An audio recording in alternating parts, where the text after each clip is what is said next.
Ay, salamat. Nag-uwi din.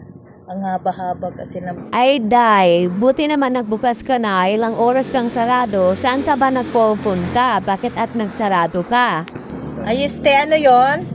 Ay, Day, bakit naman ganyan ang itsura mo? Ang pangit-pangit ng buhok mo, buhag-hag, hindi ka pa man lang magsuklay. Haharap ka sa mga customer mo, Ay, ganyan kasi ka? namalingki ako. Sumakay ako sa tricycle. Siyempre, alam mo naman sa tricycle, magbuhag-hag yung mga buhok mo. Eh, dapat nag-ayos ka muna bago ka humarap sa customer mo. Sumakay ka pala sa Bakit? Hindi tricycle. ka ba sumasakay ng tricycle? Hindi. Bakit naman ako sasakyan ng tricycle? Eh, may 4 wheels naman ako. Diba? May sasakyan ako. Ano pa ba? Di Ay, mo oo ba nga alam? pala. May 4 wheels ka. Nakalimutan ko.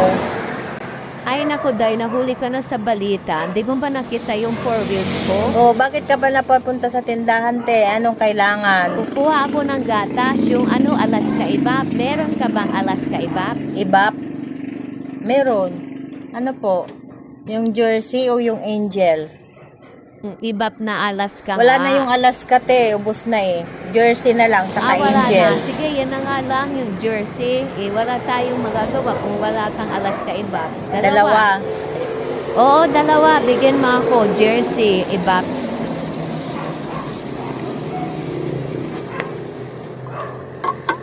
Ano pa, te? Saka bigyan mo ako ng asukal na brown. Dalawa din yung Ito po, asukal ko. jersey. Bigay mo sa akin. Asukal. Dalawa din. Oo, Walang Day. kape. Dalawang asukal. Brown. Ito po. May dagdag pa, te. Yung condense, meron ka? Yung condense ko, Mastership at saka Durin. Jersey din. Sige, yan na lang jersey. Dalawa din. Jersey. Sige. Dalawa. Ito, te. May dagdag pa, te. At saka 300 grams na gatas.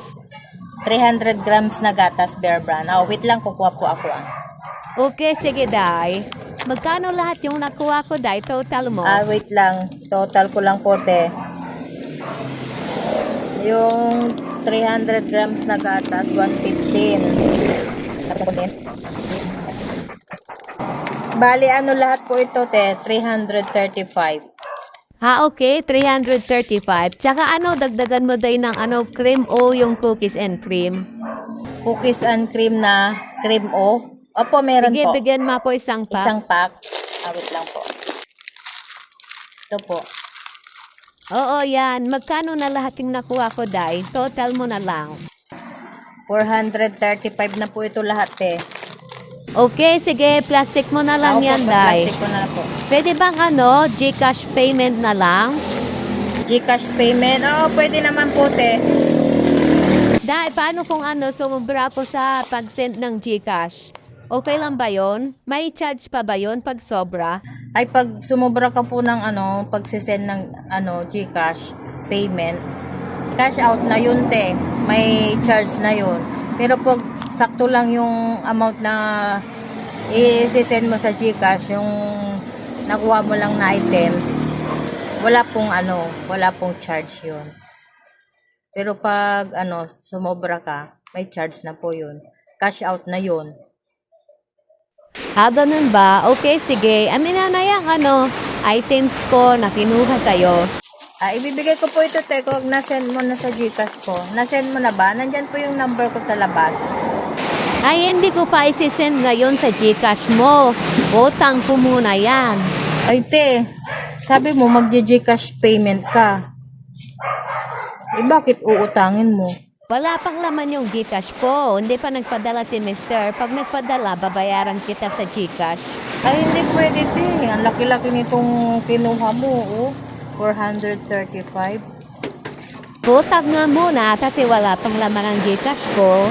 Ay, hindi po pwede, te. Bawal po ang utang ngayon. Hindi na po ako nagpapautang. Mahirap po kasing maningil. Ay nako, ewan ko sa'yo. Sinabi lang ang utangin ko nga muna kasi wala pa naman ang Gcash ko eh. Babayaran kita pag nag-send na ng Gcash ang asawa ko. Bawal po kasi ang utang ngayon. Ang dami ko pa kasi mga umutang dito, hindi pa nakabayad. Ay nako, ewan ko sa'yo, di ka man lang mausahan. Sige te, sa iba na lang kayo. Pasensya na. Kala ko naman kukuhanin niya na. Gcash payment, di naman pala. Ay nako, ang lait pa.